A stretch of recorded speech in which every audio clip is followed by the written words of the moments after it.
Day.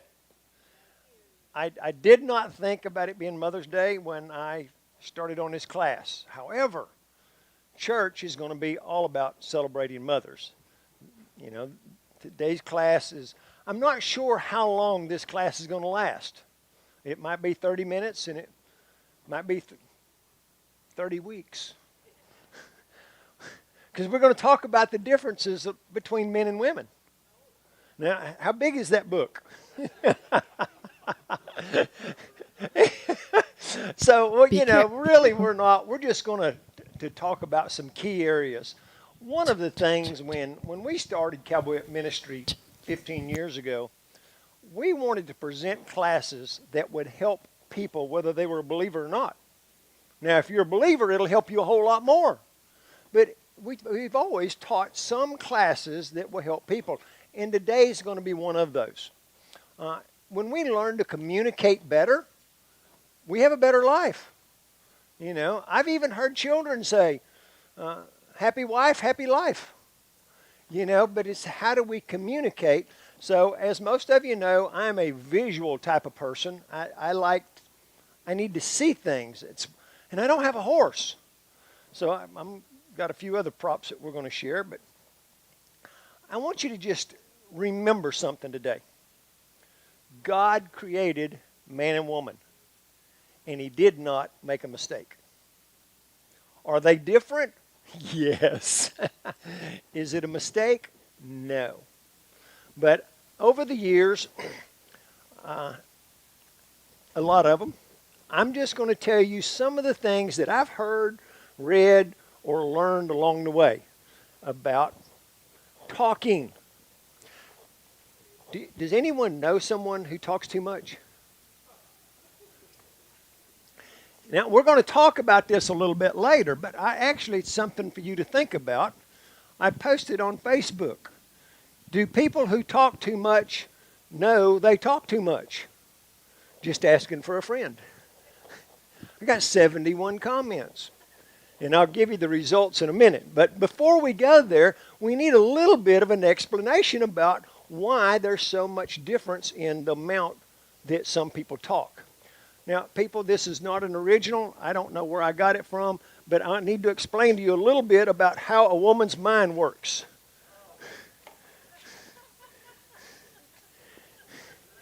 This is a woman's mind.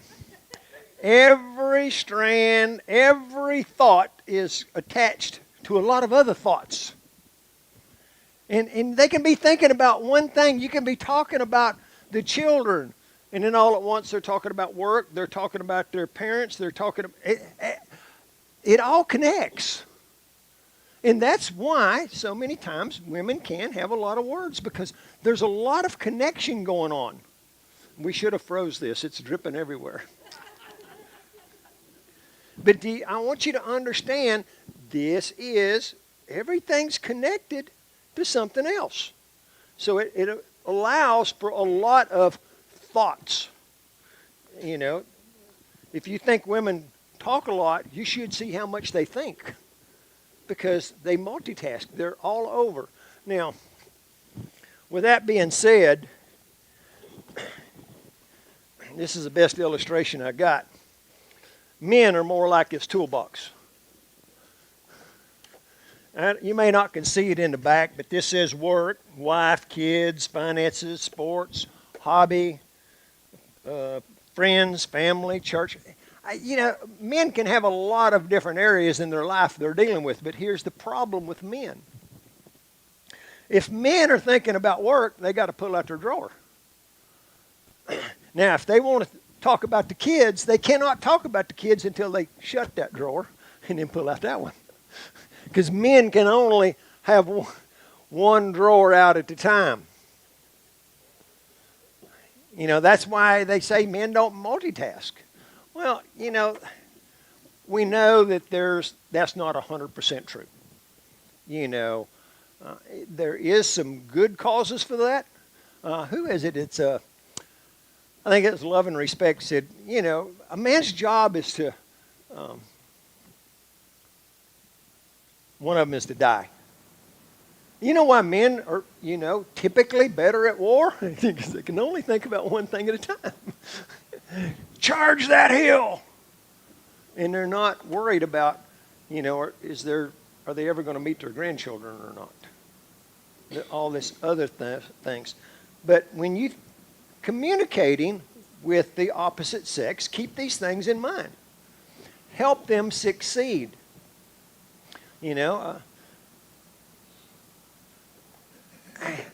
We're going to get into something else a little bit later. That's a pretty good illustration, the differences between men and women. But one of the differences is 36 inches.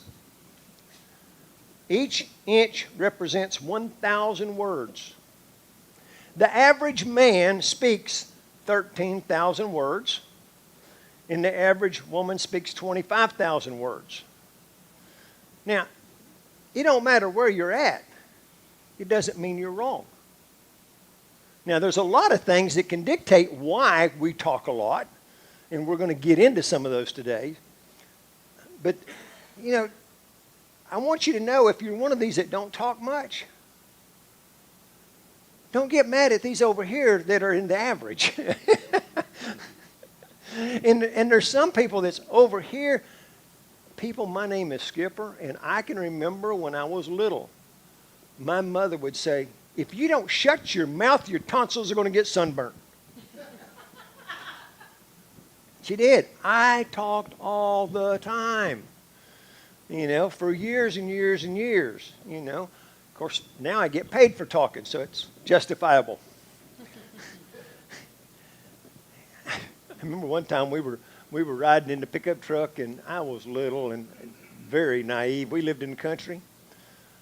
And Mother says, oh, my goodness, you've got diarrhea of the mouth. I didn't know what that meant. And I said, probably. But you see, there's some men that have a lot of words. And there's some women that have very few. But the thing that I want you to understand is God didn't make a mistake. However, if we want to be good communicators, if I want to be a good horse trainer, I got to train according to the horse that I'm working with. If I want to be a good communicator with somebody talking, I've got to communicate at their level of talking. And sometimes you got to slow them down. And sometimes you got to pick it up and start communicating. We've said it over and over again. One of the reasons that women talk a lot is they want to connect. That's how they connect. Oh, women just get bubbly and want to connect. And there ain't many men that are into connection. We're into information.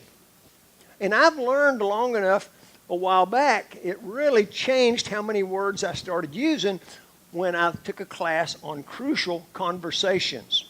That's that conversation you don't want to have. There's a problem, and we need to come to a solution. In that case, use as few words as possible and only state the facts, no feelings. Now, I know that's hard. It's harder for women because women are into connection and feelings. But when you state the feelings, that's negotiable because I don't have those same feelings. But when you state the facts, you cannot argue with the facts. And when they come back and say, yeah, but what if, you just state the facts again because the facts is like God's truth. It never changes. You don't have to over-explain everything. This is the fact. Jesus loves you and there's nothing you can do about it. Fact. If you receive him, you go to heaven. Fact. So when we think about women connecting and men getting information, now I'll make several phone calls, but my phone calls are more like, hey, I haven't heard from you in a while. How you doing?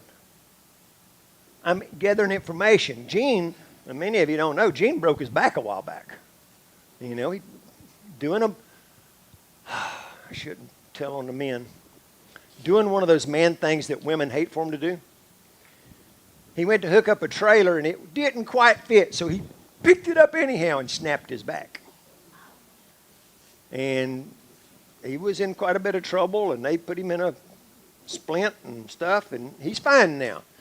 But see, men call and talk about information. How are you doing? What are you doing? When are you going to do something? Why are you doing something? Women say, how's the kids doing? You know, I'm going to find out if my mother-in-law watches this or not. Because the conversation, her and Kathy talk many nights a week. And it's like, where'd you eat today? What's going on in Hardy County? It's just connection is all it is. There's no real information other than what restaurants are open and what restaurants are closed. And I always forget, Hardy County shuts down on Monday. You know, half the restaurants are closed. And when you say half, that don't mean anything unless there's only 9. And then you're limited then. But when we understand that God made women,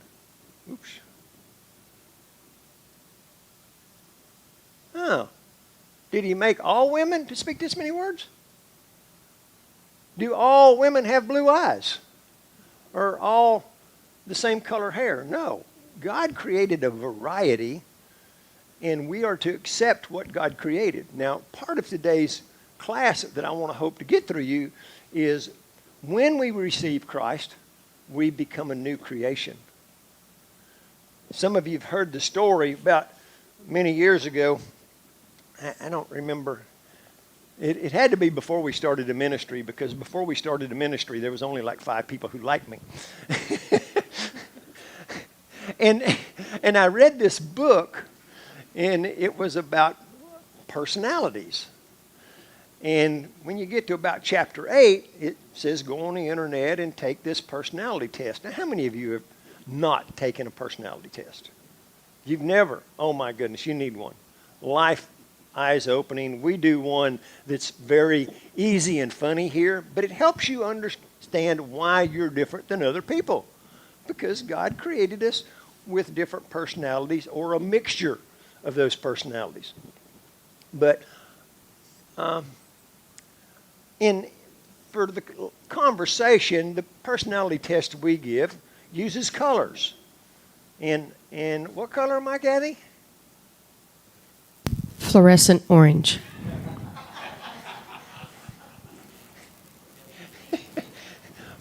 Fluorescent orange means I'm out there. Let's go. We start a lot of projects and finish none of them. You know, it's go. Have fun. I'm not going to do anything if I can't have fun doing it. You know, that's it. And then there's some personality tests call that a lion. And then there's a personality that's the golden retriever. That would be Kathy. I am dull refined gold. Dull brushed gold, yeah. These are the people that you want working where everybody has to dot the I and cross the T. They make no mistakes. If they make the slightest mistake, they're devastated. I make so many mistakes every day, it don't bother me. Just keep on going because I make a lot of mistakes. And then there's blue. Blue are the people that when somebody else hurts, they bleed. They feel everybody else's pain. And it's hard. Man, it's... Kathy doesn't have much blue. No, I love blue, though. Blue is one of my favorite colors, but I don't have much of it. And then there's green. Green are the people who build the space shuttle. They don't relate well to other normal people. But you take this mixture and you put it together and you find out why kind of you're the way you are. So at about chapter 8 in this book, you know, this was, I know nothing about the internet. This is when, you've got the big internet. You remember what year that was, Kathy? Man, it had to be 20 years ago. Yeah, it was, I don't know. It was a long time ago. So I get her to help me, and she pulls up this test on the internet. And let me tell you, this country boy could not even read the questions. They used 75-cent words.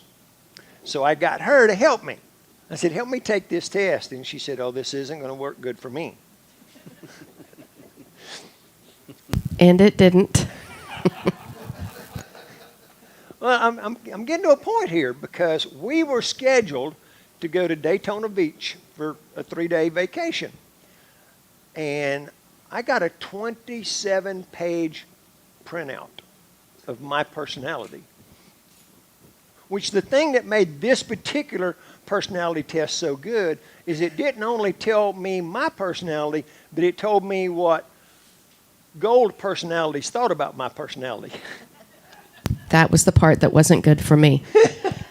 Some things you just don't talk about. This would be it. You know, I didn't know that I run over top of the blues, and they're bleeding, and I just left them for dead. You know, I've always been one of those that I can kind of get along and carry on a conversation with anybody. You know, whether you're a rocket scientist or a bum, you know, I can carry a conversation with you. And remind me where I'm at in this story, because I got to skip a page here. If you learn somebody's hobby or job, if you think hard enough, you can talk to them about God. Because all you got to do is find something that interests them and then add a little God flavor to it. You can have a conversation with anybody if you talk about what interests them. The problem with talking, people don't talk too much. I've never seen anybody that talk too much. They just talk longer than I want to listen. Have you ever been there? You know, you're just like, really? I know one guy that he was an hour drive from home, and his wife worked in town. And on his way home, every word she spoke that day, she spoke again to him on the way home because she wanted to connect. And he laid his phone on the dash and drove home. And every once in a while he'd say, I hear you, babe. He didn't have to say a word, but she was connecting. Now, you know, there's ways they need to get their words out, and we need to listen. But sometimes there's only one drawer here. I got to watch the traffic. But when we go to talking about these personality tests, when I got to Daytona Beach and I read what people thought of me, I pouted for 3 days. Because I didn't really like what other people thought of me. I thought I was okay. But they didn't. You see, that's what happens when we're not in Christ. When we're not exhibiting His love to all people. We tend to be self-centered. And that's what happens. We get so caught up in self, this is how I feel, that we don't think about, well, maybe everybody else don't feel that way. Maybe everybody else has a normal life. And what is normal?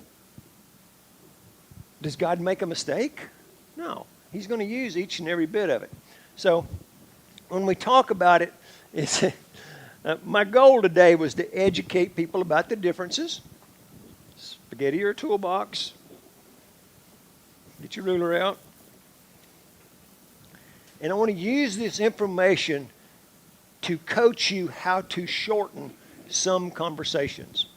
Have you ever been in a conversation like you were tired of listening? How are we going to shorten those conversations? Psalms 141 says, set a guard over my mouth, O Lord. Keep watch over the door of my lips. One translation says, take control of what I say, Lord, and keep my lips sealed. Do you know, people, that was wrote for? Now, we're not going to get into this. Maybe next week. I don't know how long this is going to go.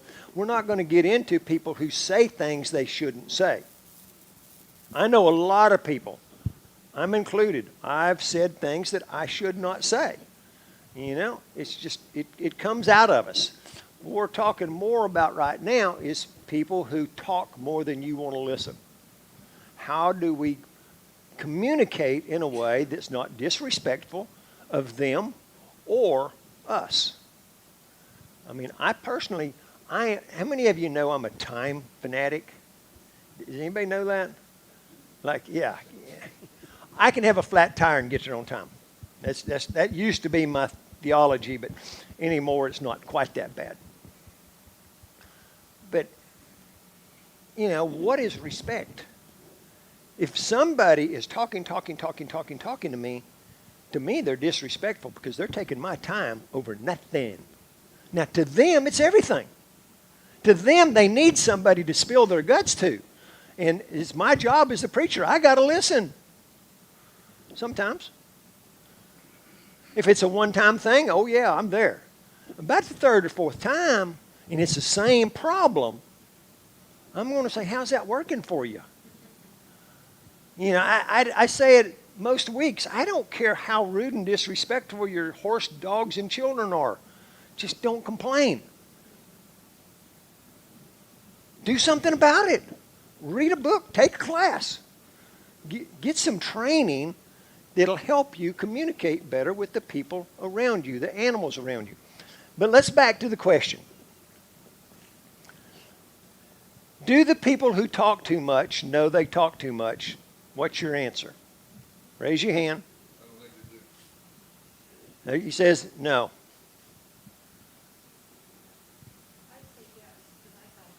She talks a lot, and I'll just replay. There's not many of them. She says that you talk a lot, and you talk a lot. And it's okay, ain't it? I have things to say, said every person who talks a lot. Years ago, we had this lady in our class, and she was, oh gosh, this was years ago, and she was, that don't sound good. She was in her 70s. It didn't sounded different 15 years ago. But this lady had lived a full life. She had participated in women's rodeos. She could ride, she could rope, she could break horses, and she had a story for every one of them. And during classes, every time the teacher made a point, she would interrupt and tell one of her stories. Well, pretty soon the class is... Kathy got mad at me because I'm writing down how many times she interrupted the class. I'm like, I spent a lot of time studying for this class, and I'm not even going to get to teach it. But that's what happens with a lot of lonely people. They have a lot to say, and they don't have anybody to say it to. Now, some people, they're going to... Have you met people that talk in the elevator with strangers? Are you one of those? I might be, See, Might be. You're not always in the elevator with me? Yeah, okay. That more reason why you're probably talking to the strangers.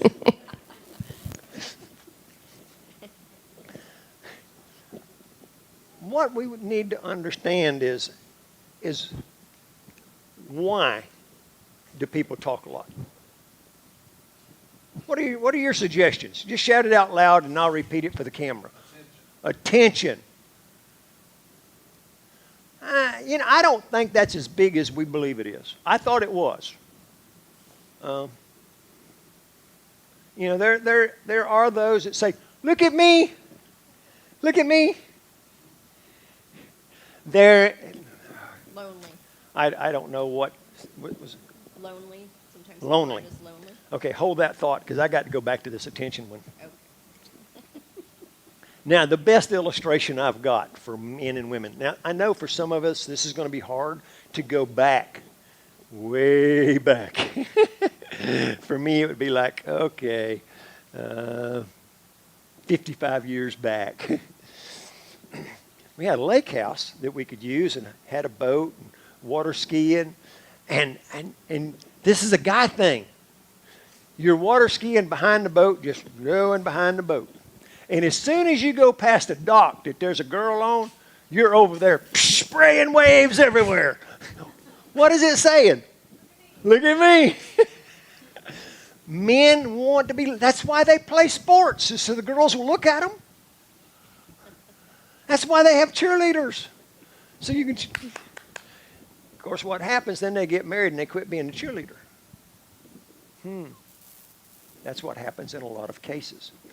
But the look at me, I think it's in all men that are trying to get the attention of a woman. Now,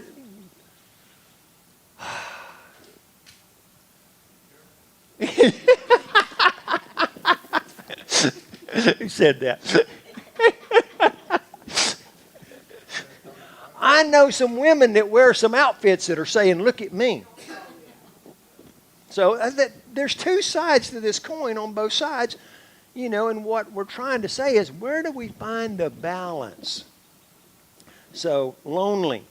Man, you take somebody that speaks, let's just say, cut it in the middle, 18,000 words.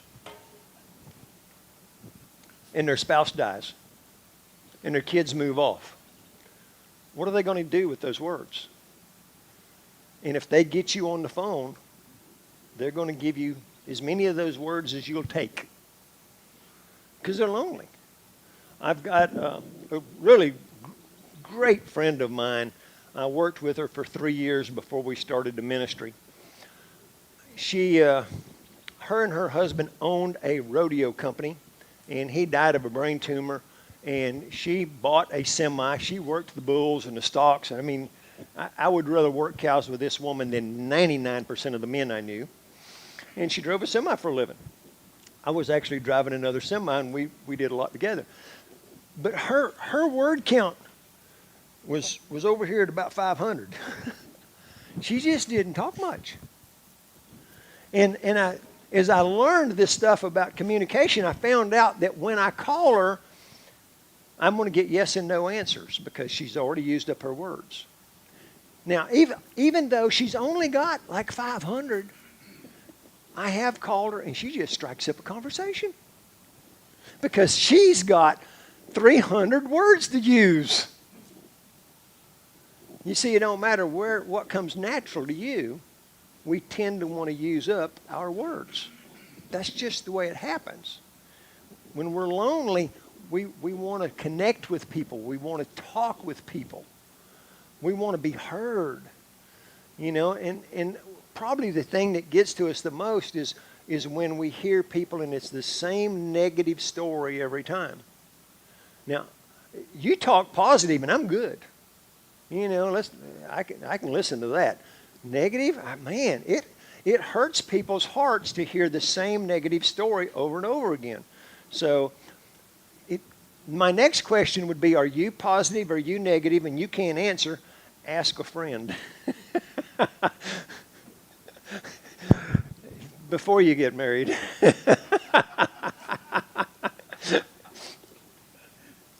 But how, if when we understand why people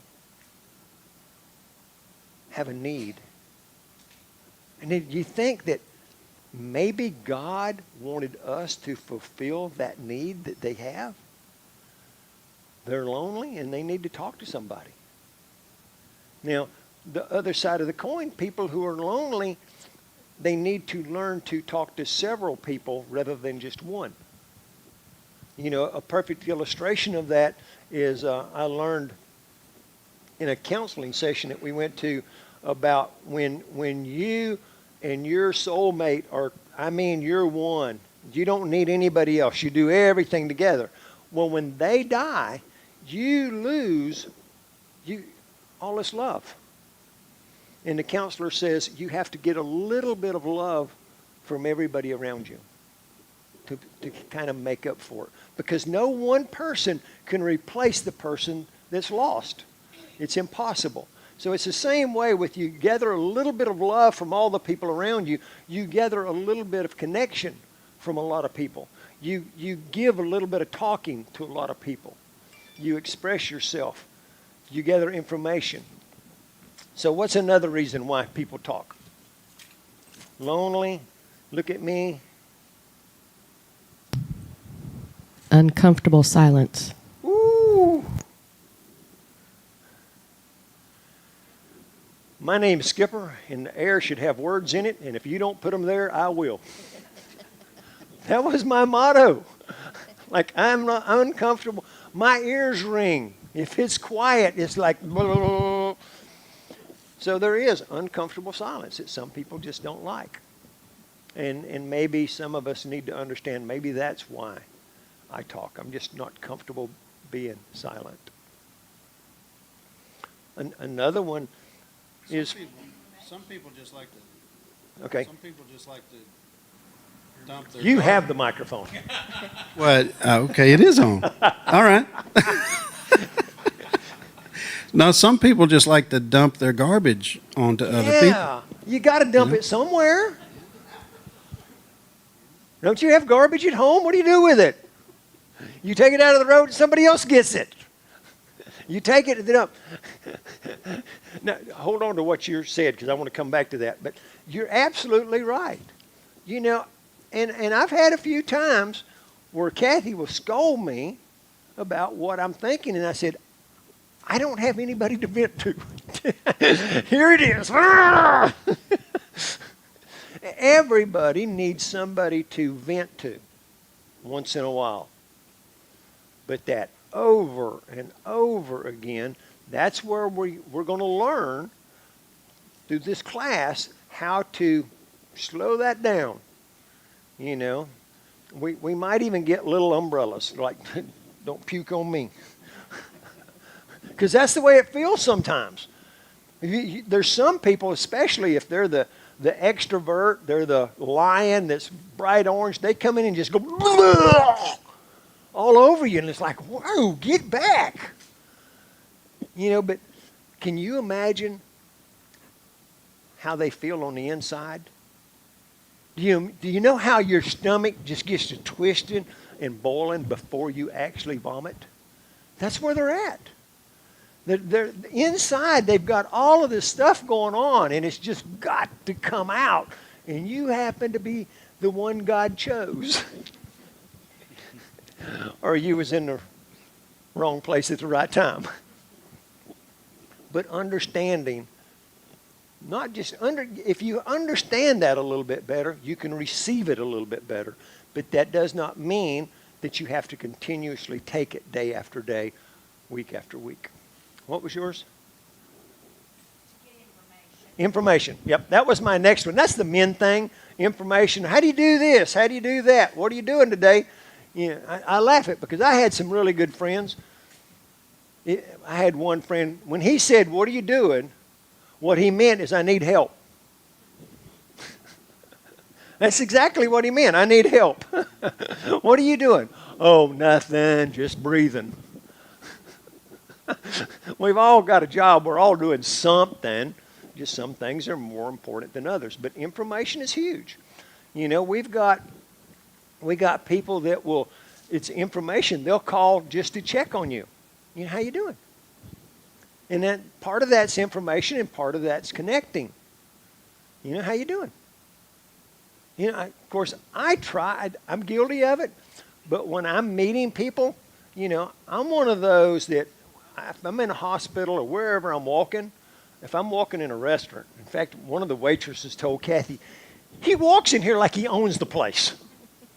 Because I walk in there with my head up, my shoulders back. Like, I am a part owner here. I pay. I found that out in the military.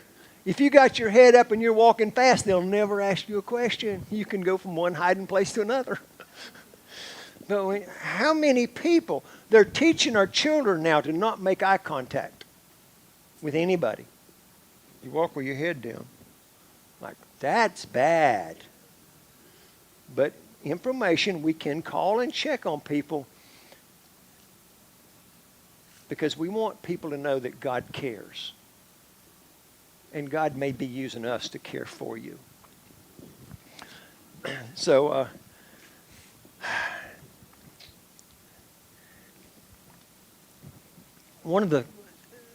since some of you has never taken a personality test, how many of you have taken the 5 love language quiz? Okay, let me rephrase that. How many of you have not?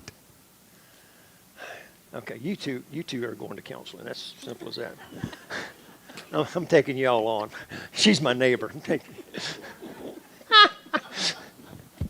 In the 5 love languages, one of the stories, I'm not going to get into the love languages, but one of the stories that he tells in the book is this couple is not doing very well. And we've all been there, right? And they go to counseling, and she says, but he never talks to me. Has any women ever said that about their husbands?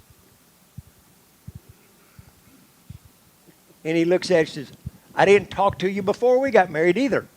I've never talked because you do all the talking. Now where's this one going? But see, that's what happens when you start dating. He talks about it. He said he sees hundreds of couples coming in for counseling. They start dating, they go out to eat, and one of them, and it's not always the woman, but one of them will do all the talking, and the other one just eats. And they get done and say, wow, that was a great time. One of them got to talk. I enjoyed that so much. And the other one says, that was a great time. I didn't have to say but 5 words.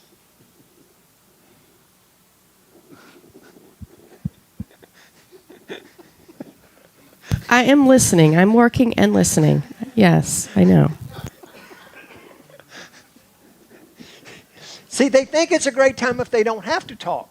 But then all at once, life changes and you want them to talk and they're not a talker. They've never been a talker. He illustrates it as this happens all the time. One of them is a bubbling brook. And the other one is the Dead Sea. And they get married because there's plenty of room for this one to talk. And this one don't have to. So understanding these things will help you understand that there's differences, but there needs to be balance. Now, the best thing about it is finding the topic people want to talk about. If all I want to talk about is my stuff, that's pretty self-centered. But what's your hobby? What'd you do? Now, the other thing on men and women connect. And I've told this story before. It took me years, and I still do not have it down. You know, women come home complaining about work. And they tell their husband, and their husband puts in to fix the problem. That is not what they wanted. They didn't need somebody to fix them no more than you needed them to be your mother and tell you how to do everything. It's a two-way street that Satan gets in the middle of families and tries to destroy them through communication. But when all we got to do is look back, what is their greatest and deepest need? She's not asking me to fix her problems at work, which I wish she would.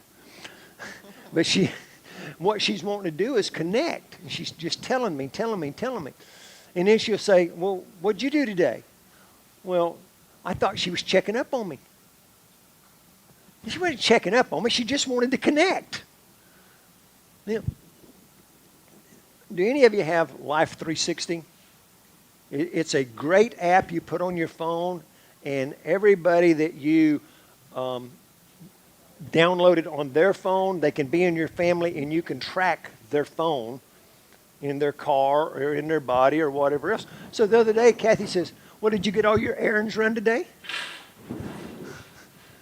I'm like, yeah, where'd I go?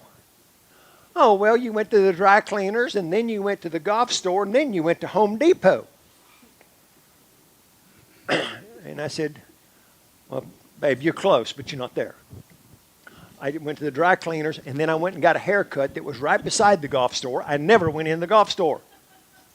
And I did not go to Home Depot. I went to Walmart to pick up a prescription. So the things we get in our head, we think is true. Oh, he went to the golf store and Home Depot. I wonder how much money he spent. That is not fair. I did not say that. You better keep it real, buddy. At least not like that, probably. Not at all.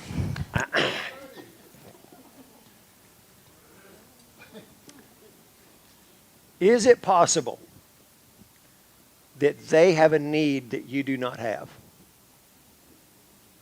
And is it possible you have a need they don't have? When we learn to meet each other's needs, we'll be better prepared to communicate and live the life that God intended for us. You know, it's really hard to tell people about how good your God is when you're in a bad marriage. But why are we in a bad marriage? It boils down to these things about communication. Is it possible that I have a need you don't have? Is it possible you have a need that I don't have? And we start meeting each other's needs. Well, the good thing about it, that's page 1, and we're done. My question on Facebook, when I listed these 71 questions, a lady asked me, how do you graciously tell someone they talk too much? And my answer is you don't. You can't control them. Next week, we're going to learn ways of how we can control how much someone talks to us, how we can be polite. And I'm just going to give you a quick one, and I'm going to find out if she's watching the video or not, because this is one I use on Debbie Hunt. I'm serious. She knows it. She'll call me. If I'm busy, I'll say, talk quick, I'm busy. Talk fast, I'm busy. Or she'll call me and I'll say, I'm in the middle of something. Is this an emergency?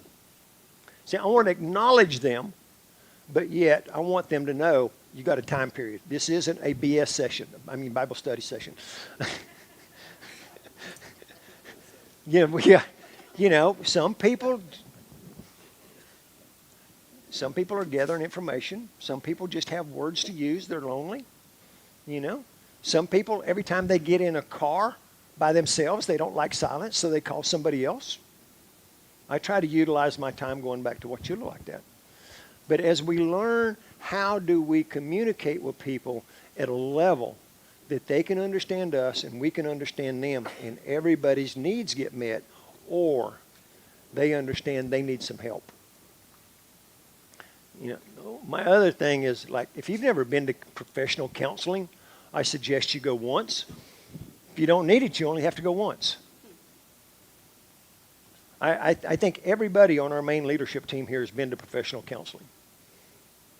Because if you don't even know you're sick. But I want to thank you, and it's my prayer that we not learn to just guard our mouth, but we learn to speak words of wisdom, words that edify and build up each other. And it not be just what's wrong in the world, because there's so many things wrong. There's so many things wrong that people are doing wrong and people are saying wrong. But God is bigger than that. And he wants us to know with him all things are possible. Let's pray and we'll start again next week. Father God, I thank you that you had such a sense of humor when you created us. Lord, we thank you that you know our feelings, you know our hurts, you know our sorrow, you know our weaknesses, you know our strengths, and that you just want to work in and through us, that everybody that we come in contact with will not just see us, but they'll also see you. Lord, so it's my prayer that through these classes we learn to not just talk, but we learn to communicate in a way that will bring glory to each other and to you. We thank you in advance for what you're going to do. We thank you today for the mothers all over the world. And we ask it all in Jesus' name. Amen. I've already got page 2 wrote, hot dog.